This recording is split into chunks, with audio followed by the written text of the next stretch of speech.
Stand by for Nick Carter, Master Detective. The Mutual Broadcasting System presents Nick Carter in another of his famous and exciting adventures, starring Lon Clark, The Case of the Perfect Alibi.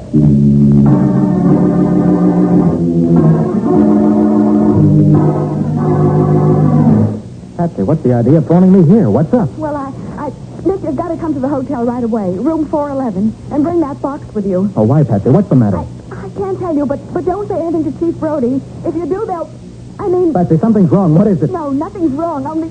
Don't tell me. They're going to... Patsy! Patsy!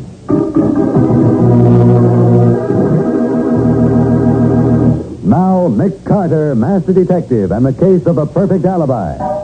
It is midnight in the little upstate resort town of Lake Hillman. Chief Brody of the local police stands beside a flashy, expensive sedan. Behind the wheel is a dark, heavy-set man wearing a huge diamond on his left hand. His face disfigured by a jacket scar. So I run through a red light. So what? So you get a ticket, mister.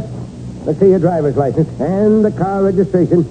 Sure. You fellas think you can come up here from the city and do just about anything you want. I aim to show you different. Yeah. Huh? Oh, the license. Give me it. Robert J. Crane, huh? Hey, you ain't one of the Crane brothers that's mixed up in all them rackets down the city, are you? Am I? Sure you are. Remember last year when that brother of yours got sent to the electric chair for killing an officer? And from what I hear, this fellow Winston's going to get you and the other one before long, too. Yeah? Yes, and good riddance, I say. You take my advice, mister, you'll get out of this town fast. As soon as you've paid your fine. We don't want your kind around here.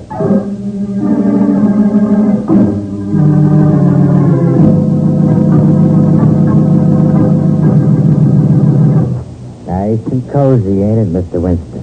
Just you and me alone here in your apartment where we can talk without nobody to bother us, huh? I'm not afraid of that gun, Crane. And I'm not afraid of you.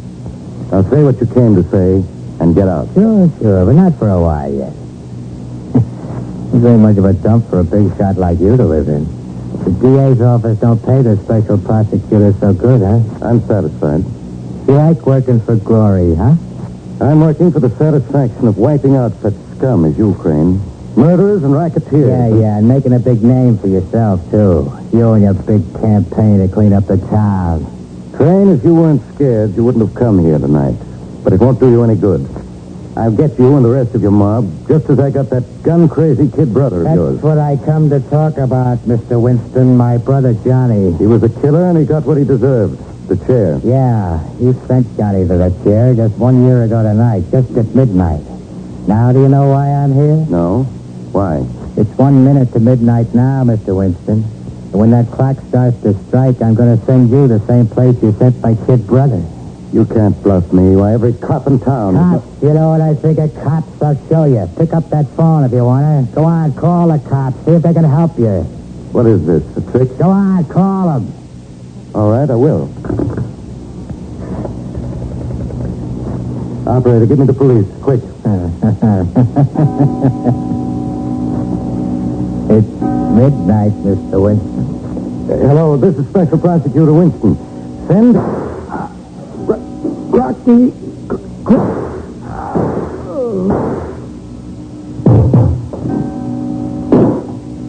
So long, Mr. Winston. Say hello to Johnny for me.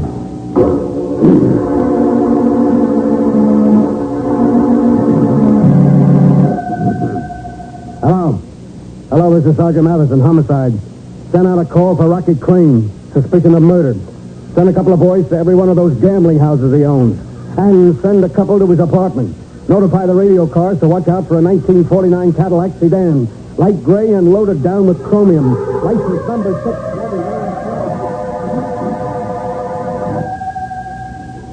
6. Yeah? Oh, yeah, Dolan. He's spending the weekend where? Lake Hillman, huh? Okay. I'll get in touch with the Lake Hillman police and have them bring him in.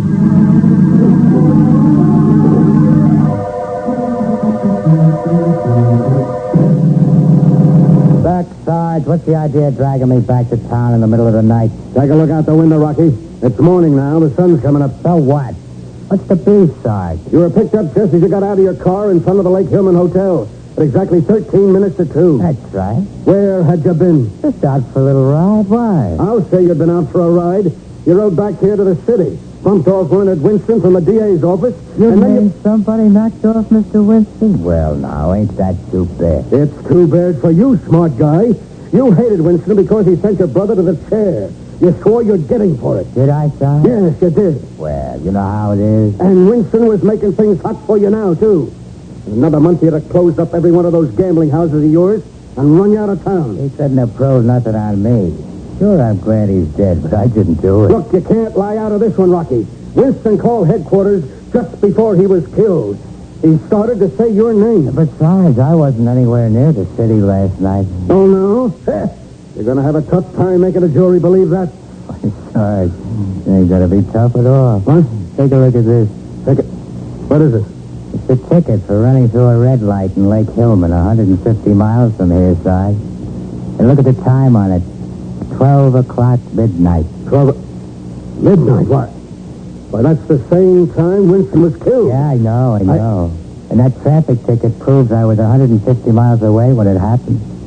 Now try to break that alibi, copper. Just try it.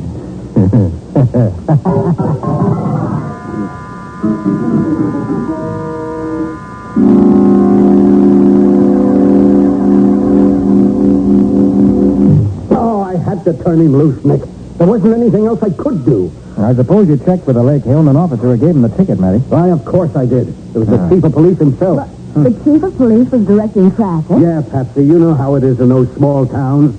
They only got 3 men on the force, and on Saturday night, all of them have to turn out to take care of the traffic. You're sure he isn't mistaken about who was in Rocky's car? Nick, he swears it was Rocky. He described him to me. Then I showed him pictures of Rocky, and he swears it's the same guy. Well, just what you want me to do. Nick, look, I got to crack this case, and I got to have help. I'll bet anything Rocky Crane bumped off Winston, no matter what kind of an alibi he's got. But I suppose the biggest clue you've got is the fact that Winston tried to speak his name when he called headquarters. But, Patsy, we don't know that he was going to accuse Rocky of shooting him. Well, maybe not, Nick, but here is the clincher. Rocky knew that Winston was bumped off at midnight. Now, how did he know it unless he did the job himself? I sure didn't tell him. But, Matty, that's not proof that you can take before a jury. No, I know, Nick, I know, but somehow, some way, we've got to get that proof. Sergeant, do you think Chief Brody could be lying? I don't know, Patsy. I'd hate to think it, Well, but... then let's not think it until we've exhausted every other possibility. How about Rocky's brother, Red? Didn't you say he was at Lake Hillman, too? Yeah, Nick, but what... Well, Nick, Red's just as bad as Rocky, and he'd have had the same motive Rocky did for killing Winston. I'll bet You'll he... forget, Patsy. It was Rocky's name Winston tried to say on the phone. Yeah, and besides that, Red's got a better alibi than Rocky has. He is seen in the Lake Hillman Hotel about 11 o'clock and again at 12:30. Positive identification. Then maybe Red was driving Rocky's car when Chief Brody gave him the ticket. Look, Patsy, Rocky was driving his own car when Brody picked him up just before 2 o'clock. Okay, I give up. It's just the same, Matty. A man can't be two places at the same time. Either you're wrong about Rocky's... But I'm not wrong, Nick. I'll stake my life on it. All right, then. Something's wrong at the other end. Suppose Patsy and I drive up to Lake Hillman and try to find out what it is. Even if we learn nothing, I'll enjoy a drive out in the country with an attractive girl. And, Patsy, you're particularly attractive today in that new lavender dress.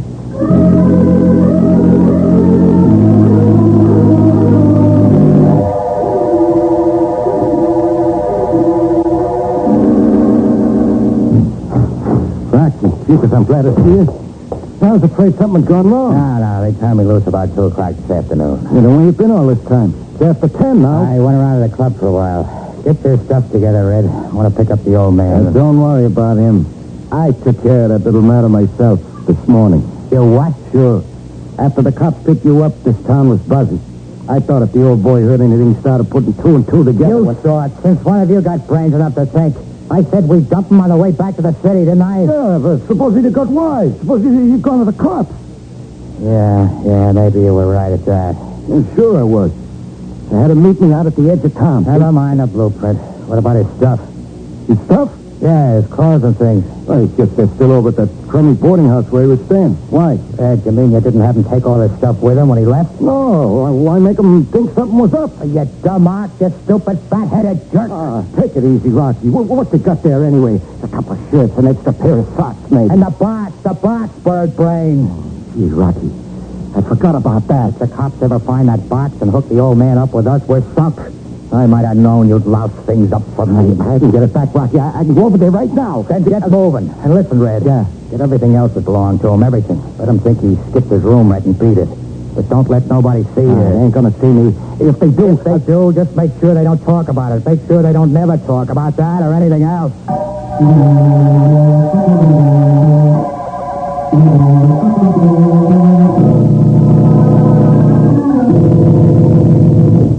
I'm glad you're still in your office, Chief Brody. I'm afraid I'd miss you. You're just lucky, Mr. Carter. Comes 11:30 at night. I'm generally home in bed. What's on your mind? Sergeant Mathison tells me you positively identified Rocky Crane as the man you gave a ticket to at midnight last night. That's right, Carter. But, Chief, the sergeant is just as positive that Rocky Kane killed Winston. Not at midnight last night, he didn't. What makes the sergeant so sure it had to be Rocky? Well, Chief, the motive was revenge. Winston was killed exactly 1 year to the minute after Rocky's brother went through the electric chair for murdering a police officer. What about Well, it? don't you see? If it was revenge, Rocky would want to do it himself. And Matty swears that Winston even tried to give the police Rocky's name. Now, look here, Carter. I hate crooks and killers as much as anybody. But at midnight last night, Rocky Crane was here in Lake Hillman. I saw him. I gave him a ticket for passing the red lights at the corner of Main and Elm Street. And he passed that light precisely at 12 o'clock? That's what I said. I can't help feeling that somehow he's using you for an alibi. Well, if he is, I've got to give him that alibi. I've got no choice. Come in. Oh, Mr. Brody, I didn't know you were busy, but I was passing the courthouse and I saw the light in your Oh, office. for Pete's sake, Emily Dawson. What are you doing out at this time of night? And all dressed up like it was Halloween. Oh, I'm just coming home from the junior class play. We gave Romeo and Juliet. I was the old nurse. You should have seen me. Alas, alas, my lady's dead. Oh, well, a day. Oh, yes. I remember now. I meant to get to the play myself, but I've been so busy. Miss Bowen, Mr. Carter, this is Emily Dawson. Oh, how do you Hello, do? Emily. What's on your mind, Emily? Well, I'm worried about Mr. Worthington. Who's Mr. Worthington? Well, he's one of our boarders. The only one we've got this weekend, and I haven't seen him since right after breakfast. Well, after all, Emily, it's not quite 11:30 yet. Maybe he went to a movie or even to your play. Oh, but he didn't. He promised faithfully he'd come to the play, but he wasn't there, and he never goes to the movies. He told me so. Well, I still wouldn't worry, Emily. Just because a grown man isn't home by 11:30. Oh, something's happened to him. I know it. I'll bet he's been hit by a car and he's lying in a ditch somewhere. His poor, sightless eyes staring up at the cold blue Oh, sky. Emily, stop acting. The show's over. Well, I don't care. He hasn't been home all day, not even for dinner. Well, there's still no And reason he to... promised faithfully to come to the play tonight. Now, look, Emily, Mr. Carter and me have got important things to talk about. Now, you run along home, forget about it.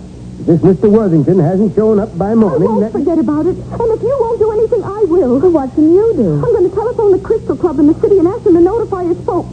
Crystal Club? Yes, it's a kind of a residential hotel where he lives, Mr. Carter. He told me that... The Crystal Club isn't a residential hotel. It's a gambling house. Oh, no. Not only a gambling house, it's one of a chain that belongs to the Crane brothers. The Crane brothers? Hey, Carter, is this Worthington fellow's connected some way with them Cranes? Yeah. I'd like to know why he's up here in Lake Hillman at this particular time. If you think Mr. Worthington is a gambler, you're wrong. He's an actor. An actor? Well, he used to be. After we got to be friends, he showed me a scrapbook. Well, I used to play just about every kind of a part there is, I guess. Now, wait a minute. Miss Dawson, are you sure that Mr. Worthington didn't just pack up and skip out this morning? Of course, I'm sure. Well, I looked in his room after supper, and all his things were still there. Well, maybe he's come back home while you've been down here. Well, when Mama's there, you could phone her and ask. We'll do better than that, Miss Dawson. We'll go and see for ourselves.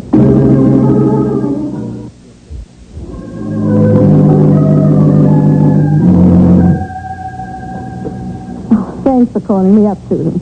I'll tell Emily how much you enjoyed the play. No, I'm all alone in the house now, but I expect her any minute. She's worried about our new boarder. Huh? Oh, nothing important. You know how excitable Emily is. Yes, I'll tell you about it tomorrow. Bye, Susan. I wonder if I should have waited and come home with Emily. She may run. What's that? Oh, that must be Mr. Worthington. Is that you, Mr. Worthington? Mr. Worthington? Funny. I better go see if he's all right. I'm sure that noise came from his room. Are you in your room, Mr. Worthington? Mr. Worthington, you're not sick, are you? Mr. Worthington...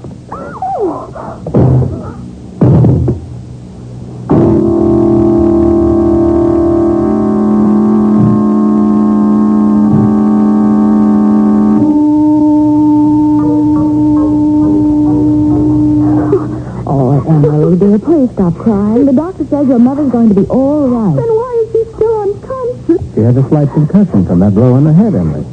In a few days, she'll be as good as ever. But why would anyone want to hurt Mama? She never did anything to anybody in all her life. I'm afraid we'll have to blame your friend, Mr. Worthington, Emily. Mr. Worthington? I don't believe it. Oh, but don't you see, darling, he had some connection with those He's racketeers. such a nice old man. Well, just the same, I'll bet that when your mother regains consciousness, she'll tell us that she went into that room and found him sneaking his things out of the house.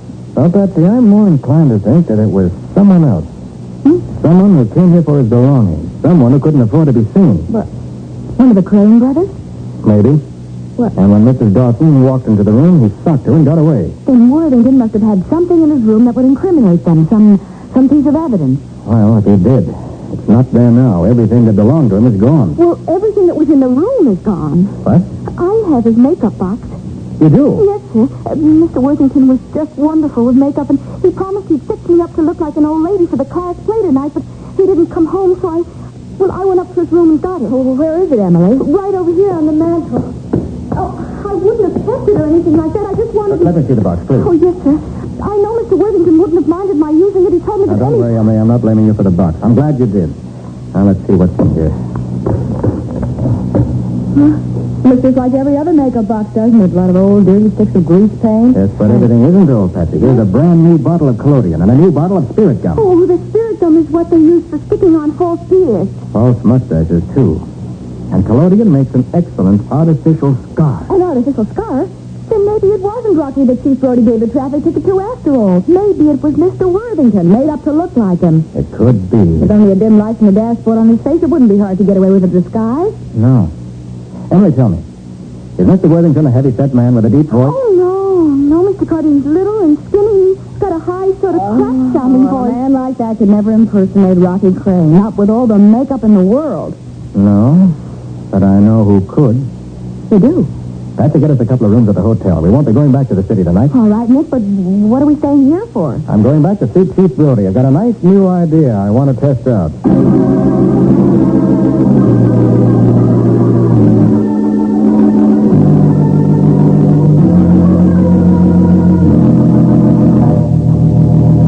You dumb jerk. The one thing you should have gotten is the one thing you leave there. Oh, they tell you, Rocky, that box wasn't in his room. Then why didn't you search the rest of the house? I would have. But right after I slugged the old lady, I heard Carter and the two dames coming in. I had to beat it out the window. And Carter did find the box, you sure of I that? told you, didn't I? I hung around outside to see what was going to happen. After about an hour, Carter came out with the box under his arm. I seen it plain under the streetlight. Okay, so he's got the box. So maybe he'll even figure out how we worked it, but that still ain't proof, Red. Sure it ain't, Rocky. That dumb police chief swore he was giving me a ticket at midnight, and a smart lawyer can tie him in knots if he tries to take it back in spite of what... Hey, wait a minute. Huh? What, Rocky? You didn't touch none of that stuff in the box, did you? There ain't nothing there that might have your fingerprints on it, is there? Well, Come on. Did you touch anything or didn't you? well, the old man had to make me up in the car, and a couple of times I had to hold things for him. You stupid idiot. Oh, Rocky, what's the matter? What's the idea of socking me like You that? know what you've done? You give them everything they want. You give them all the proof they need to send us both to the chair. Oh, we get the box back. How can we get it back? Tell me that, genius. Hey, that girl that works for Carter. What about it? She's right here in this hotel. She was at the desk signing up for a room when I come in. Look, Hold it. Maybe you got something. Yeah. It just might work. It's got to. Hey, you see? I ain't always so dumb. Get on that phone, Red. Find out what room she's in. Sure, Rocky. Then what, huh? Never mind. You get her room number. I'll take care of the rest.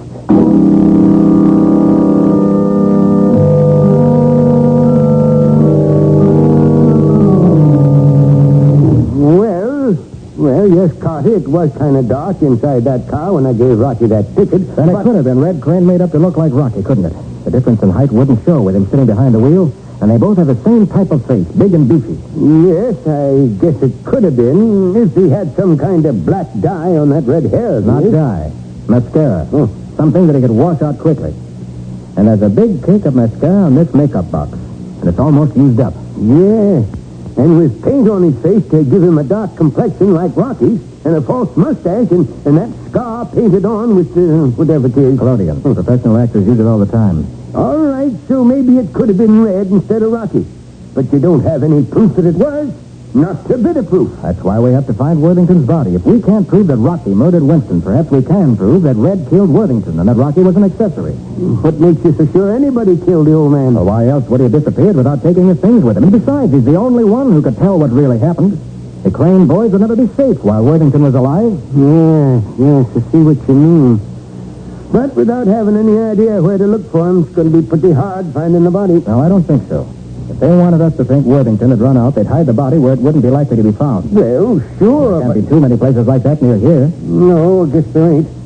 But I can't do anything tonight. It's almost 2 a.m. Well, all right, morning will be all right. But get every man you can on the job. The sooner we get at it... Oh, for the love of Pete, what now? I want to get home and get to bed. Hey, Kilman Police Station, Chief Brody speaking. Chief, this is Patsy Bowen. Oh, hello, Miss Bowen. May I... Is Nick there? Hey, just a minute. You, Carter? Oh, thanks. Yes, Patsy, what's up? Nick, you've got to come to the hotel right away. Room 411, and bring that makeup box with you. Oh, why, Patsy? What's the matter?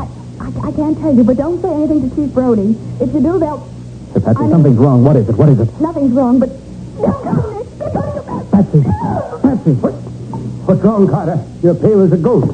I don't know what's wrong. Let me have that makeup box. Well, sure, but what for? I'm taking it over to the hotel, to room 411.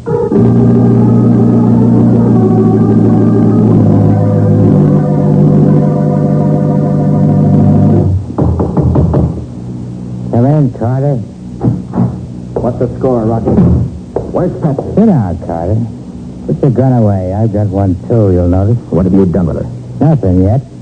And she ain't here in the hotel, so don't get any ideas. Where is she? I told you to sit down in that chair right across the table from me. You heard her out. I haven't. She's with Red. If you do what I tell you to, I'll get him on the phone, and he'll have her back here in 5 minutes. Now, sit down. Okay. But I'm keeping my gun pointed right at your belt. For what? You won't use it. Because if something happens to me, I can't make that phone call. It'll be too bad for the little lady. What do you want? I want that makeup box under your arm. I let you have it? You let Patsy go? Right away? Yeah, sure. I'll hand over that box and put away that gun. And leave you sitting there with a gun pointed at me? Oh, no. The way things are now, we're even. I've got you covered and you got me covered. But I got an ace in the hole, don't forget. Your girlfriend.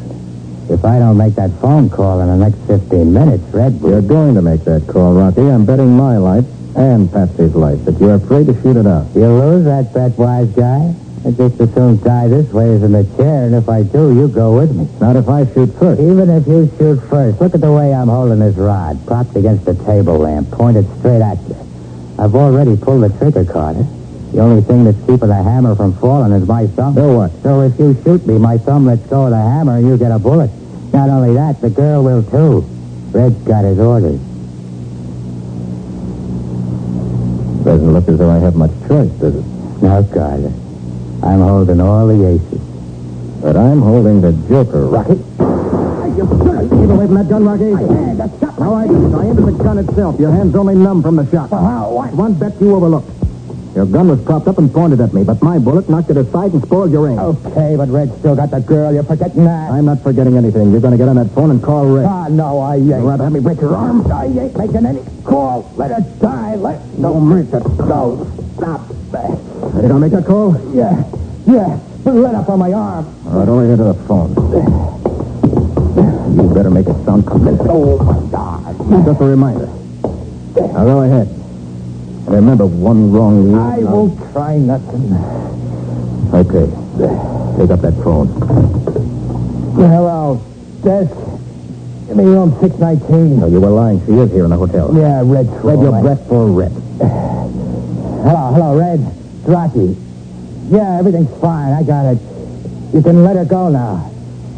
Don't argue with me. Do what I tell you. Tell him to come here. Alone. Red, get yourself over to my room fast. But let the dame go first. Yeah, right. Just make it fast. Now let go of my arm. Sure, Rocky. I'm through with you for now. Now we have to get a reception arranged for your brother. When he arrives.